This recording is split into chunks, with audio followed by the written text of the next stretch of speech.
Hey everyone, I hope you are doing well.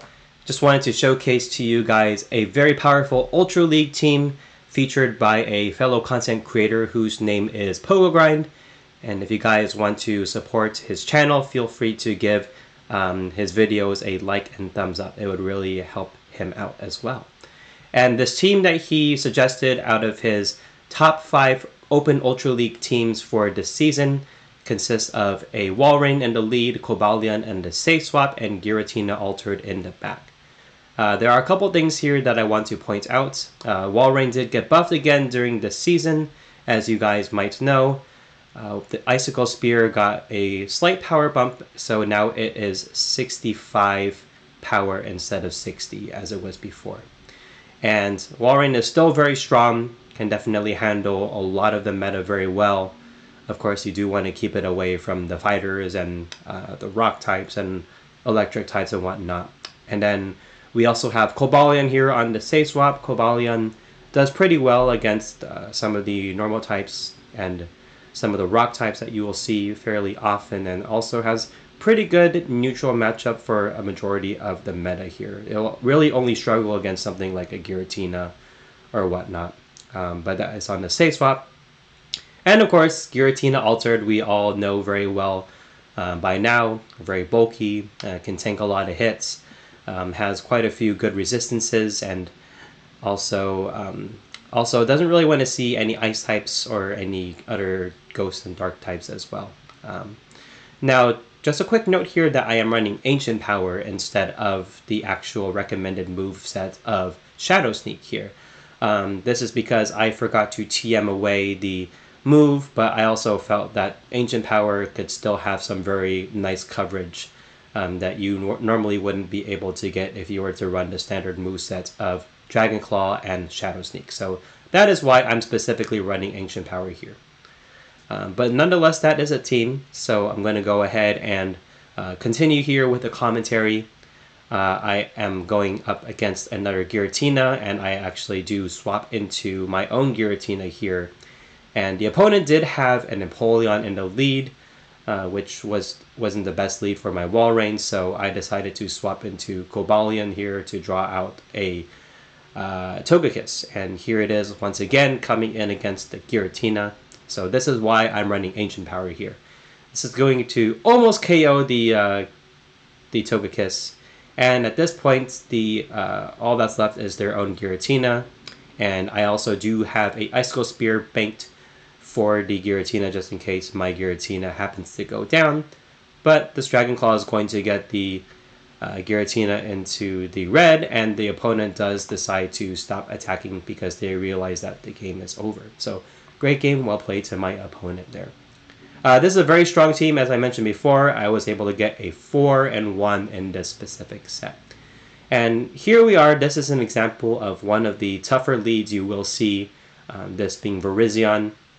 Virizion can do pretty well here against the Walrein, but Walrein can still fight back. And this one is running Leaf Blade, so this is actually pretty interesting. A lot of Virizions I've seen are running Stone Edge, but I think there is a case to be made that you can still definitely run Leaf Blade. So that is still, it just really depends on what you want to cover here with Virizion. So I am going to decide to shield this one. I wanted to play the ones just to see what happens. I do throw a couple more Icicle Spears here. And I thought I was able to farm down, and I was pretty mistaken, so I ended up wasting a shield and also losing lead here, which isn't the greatest for me. So I'm going to come in with Cobalion here and start getting ahead on energy just to see what they have in the back. And they actually decide to come in with a Registeel. So this is actually doable. The only thing you really have to watch out here is the Focus Blast, but these double kicks and Sacred Swords are really going to start adding up. So if they decide to come in with Registeel, this tells me that something also doesn't want to see Cobalion in the back. So I am actually going to let this move go. The Focus Blast won't even be enough to KO me from this range. It will do a very good chunk of damage though, so that's fine. And they actually come in with a Shadow Kanto Muck, which haven't seen a lot of too much right now in the open Ultra League meta. I think just because of all the steel types and whatnot, and Giratina still being pretty present here, and I'm going to come into the Giratina now. Just to soak this damage. Dark Pulse will still do a really good chunk of damage here, even against the bulky Giratina. As you can see, coming from the Shadow Muck, it will do a little bit more than half, so that's fine.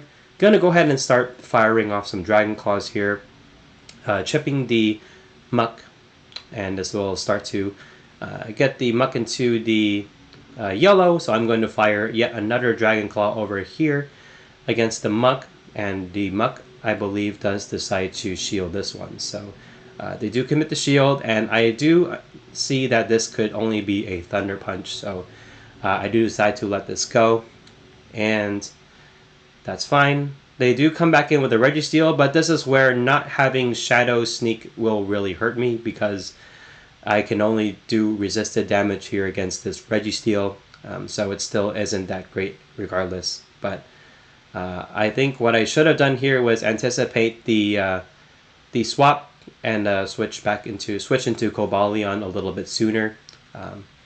But in any case here, now I think I was thinking about catching a move onto Cobalion, but I made a mistake here and decided to let my Giratina go. So unfortunately for me there, I think even if I did get the correct, a good farm down here, I was really short of a Stone Edge, which I needed to KO this Muck. And I don't think I would have lived one or two more Poison Jabs to be able to take out this Muck. So I'm forced to go for the Sacred Sword, which is not enough to KO the Muck, and unfortunately I end up losing that game. So very well played to my opponent there. So next lead, we have a Poliwrath on the lead, which is not a good lead for me. I'm going to swap right away into Cobalion, and they respond with a Charizard. So again, this is where having the Stone Edge will really come in handy against these Charizards. You can very much force some early shields here. You can start putting shield pressure on your opponent, and this is no different here. So what I'm going to do is try to I'm going to try to Wind Switch, because I do want to I don't want my Walrein to be aligned with the Poliwrath. So I'm going to overfarm here a little bit. Actually, I do farm right up to the Stone Edge again and fire the next one here up against the Charizard. So this is what I want to do. I just want to be able to get shields down so that the Walrein can handle the Charizard a little bit here. So I'm going to go ahead and let this move go. Cobalion has done its job, and I was able to force both shields from my opponent, which is exactly what I wanted here. And I'm going to come back in with the Walrein after waiting out my timer, and I'm just going to go ahead and let all this damage be soaked here onto the Walrein, and they do try to catch an Icicle Spear on their own Walrein, so good for them, but I was able to hold on to my energy, and now I can start firing off some Earthquakes here against the opposing Walrein. And of course, I will need 3 Earthquakes to KO the Walrein, and they are going to fire an Earthquake of their own. That's fine. I'm just going to go ahead and let this go, because given that they have a Poliwrath in the lead, the health on the Walrein won't really matter too much to me. So I'm just going to go ahead and let them fire off some more moves here. And I'm just going to fire off another Earthquake here. This is going to get them into the red. And I'm just going to go ahead and farm down as much as I can here. I'm actually going to go for the Icicle Spear, and it does look like it is a CMB tie, which I actually happen to win. So gonna now throw this Icicle Spear and force them to, and then I'll take out their Walrein. So they are probably going to come back in with their Poliwrath here. So I'm going to swap right away into the Giratina, see what they want to do, and I'm going to go ahead and tank these moves, except for Ice Punch. All the other moves that the Poliwrath has are resisted, and they actually have Scald, so that tells me that they might not be running Ice Punch at all, because one of the movesets that the Poliwrath can run is Scald and Dynamic Punch. So I'm just going to go ahead and fire off some Dragon Claws here. It is debuffed now, so that's fine. I'm just going to go ahead and shield this move, because I know that a move from the Charizard might be more damaging from any move from the Poliwrath. So I will still have to think one Dragon Claw though, which is unfortunate. But that's fine. I will be letting this go. And this is why I am running Ancient Power here against the Charizard. So I'm able to queue up the Ancient Power here, and this is still definitely going to be taking out the Charizard even from this range. And now all they have left is the Poliwrath here, so I'm just going to go ahead and let this move go. Of course, I kind of have to. I have no shields, and I'm just going to continue to fire off a Dragon Claw again. So I actually do have to pivot back into Walrein here. I just wanted to take that damage here and force the Poliwrath to throw. And it does look like it's a CMP tie once again, so I'm just going to go and get this Icicle Spear chip damage here. And actually, it actually wasn't a CMP tie, so I was about to reach the next Icicle Spear right here, so they are forced to dump their energy.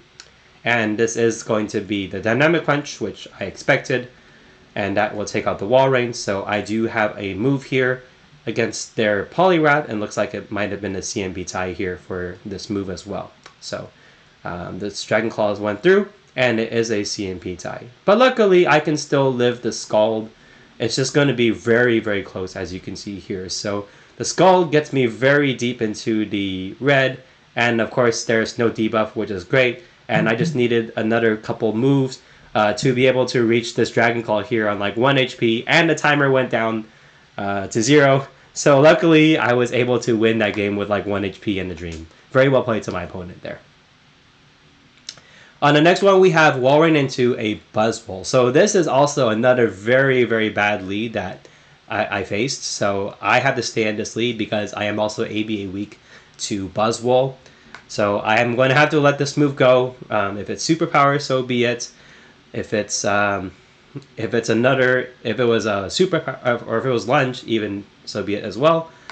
But anyway, I'm just going to go ahead and fire off the Icicle Spear up against this Buzzwole. Still does a very nice chunk of damage, but they are boosting their attack here with the Power Up Punch. So I'm just going to go ahead and fire off the next Icicle Spear here. Just want to either take this Buzzwole out or get a shield from my opponent, which is important for this team. And I'm going to get farmed down here by the Buzzwole, but now I can safely come in with Giratina and just absorb all this damage, because there's really nothing that the Buzzwole can do here to the Giratina. Whether it be the lunge or the power-up punch, all the moves here that it throws are resisted. But I am going to soak this damage here, so at this point I am double debuffed here because they did fire off 2 lunges. So I'm going to go ahead and throw a couple more Shadow Claws and then go for the Dragon Claw here. So this is just before they reach another move, and this will for sure be taking out the Buzzwole here from this range. So down goes the Buzzwole finally. And what do they have in the back? They have a Walrein, so this is actually not that good. So I'm going to get some chip damage here with the Ancient Power, and then I'm going to pivot into Cobalion and see what they want to do. So now I pivot into Cobalion, and I also am up a shield, so that's actually good for me. And they're actually staying in. So this tells me that they might not have a hard response to a Cobalion. So what I'm going to do is just I'm going to fire off a Sacred Sword, and I do get a shield. And I'm going to respect the Earthquake here, so I do decide to give up a shield. And of course I do want to save some health just in case they do have a for their third Pokemon, and in this case is a Charizard. But the Charizard has no shield, so you know what this means. Stone Edge is going to come through, and boom, there goes the Charizard. And now it's just the Cobalion up against the Walrein, and there is nothing that the Walrein can do here. I'm going to give up my shield just in case. It is an Earthquake now, but they end up baiting again with an Icicle Spear, but it doesn't really matter. At this range, the Sacred Sword will definitely be enough to take out the Walrein. So very well played to my opponent there. There wasn't really much that they could do after that. Good game, well played. And hopping into the next battle, we have Walrein on the lead up against a Beware. So again, another very tough lead to face with this team. I was getting all the fighter leads, so I didn't really have a good time, but you know, you got to play with what you're given. So going to go straight for the Icicle Spear here, just wanting to chip the Beware with some nice damage, and I do get that through. And I am worried about a potential superpower here, so I do decide to shield. And they did bait me with a payback, so that's not great. So I'm going to even up their shields here. I'm going to throw another Icicle Spear right here. This is going to be forcing the shield here from the Beware. And yeah, I'm just going to see if I can reach the next move in time. But they know better, and they can fire off the move here right on CMP tie, which the Beware happens to win. So this is fine. I have to let this go now and just commit to the farm down here with Cobalion. Because I also know that the Giratina can't farm this thing down. So I do need to tank a move here onto the Cobalion. So I'm going to have to let this move go. If it's a superpower, so be it. But they actually went for a payback, which is definitely a big mistake here on their end. But now I'm able to get some farm with the Cobalion. And let's see what they have in the back. And they have an Aurorus, so this is good for me. I'm going to go ahead and fire off a Sacred Sword here against the Aurorus, and it is double super effective because of Aurorus's typing. So this is great. I can just commit to the farm down right here at this point. Just because anything that the Aurorus throws will be resisted by the Cobalion. Weather Ball, Meteor Beam, you name it. As you can see, it is resisted here. And they have a Gengar in the back. You don't really see Gengar too often nowadays just because of the meta shifting and all that. But no, Gengar still has uses, and they actually let it go, which is really surprising to me. So just going to go ahead and tank this Shadow Punch here on the Giratina. It won't really do too much, but it still packs a punch, quote unquote. See what I did there? But anyway, I'm just going to go ahead and farm down the Aurorus as well, and that is going to be a good game. Well played. And that's the team. So as you can see, this is a very strong team. As I said before, with the fighters and with Pokemon dealing super effective damage to the Walrein and Cobalion, like Obstagoon or something like a Virizion or Cobalion, you will have a little bit of a hard time. But as long as you can, work around it, it does take a little bit of a team effort to beat everything. You will see that most everything else is kind of weak to these back two mons in the back. So even with the bad lead, you can still overcome it pretty well. And that is going to be it for this video. Let me know what you guys think about this team in the comments below. If you guys enjoy this type of content, feel free to give this video a like and subscribe. Anything to support the channel will be very appreciated. And also, if you haven't considered subscribing to my channel as well, please feel free to hit that notification bell if you'd like to receive more updates from me if you like this type of content. So that's going to be it. Thank you guys so much for watching, and I'll see you all in the next one.